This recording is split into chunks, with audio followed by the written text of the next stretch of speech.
শেষ হতে চললো, তাই এই মটরশুঁটি চিকেনটা কিন্তু একবার বানিয়ে নিলাম। প্রথমে মটরশুঁটি, টমেটো, কাঁচা লঙ্কা দিয়ে বেশ খানিকটা মতো পেস্ট করে রাখলাম। আর দেখো ফ্রাইং প্যানে খানিকটা অলিভ অয়েল দিলাম, খানিকটা মানে ভীষণই কম।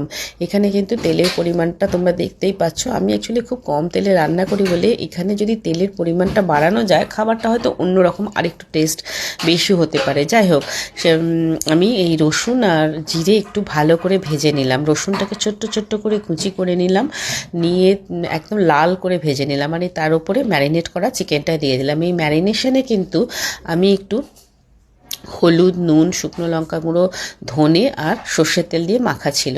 যেহেতু মশলা দেবো বলে ওর ওপর দিয়ে আরেকটু নুন আর হলুদ দিলাম, আর বেশ খানিকটা গোলমরিচ গুঁড়ো ওপর থেকে ছড়িয়ে দিলাম, দিয়ে ভালো করে কষাতে লাগলাম।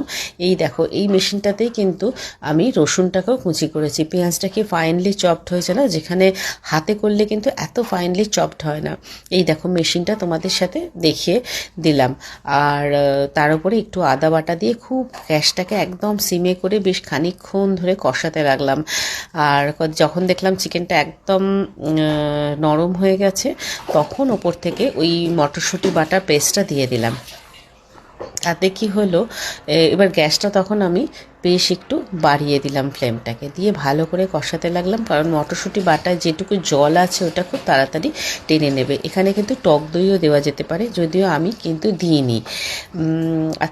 ওপর থেকে একটু স্প্রিঙ্কল করে চিনি দিয়ে খুব ভালো করে কষিয়ে একদম শুকনো করে নিলাম। এটা কিন্তু রুটি বা পরোটার সাথে খুবই খেতে ভালো লাগে, একদম গরম গরম পরোটা করে। আর এটার সাথে খেয়ে দেখো, খুবই ভালো লাগে।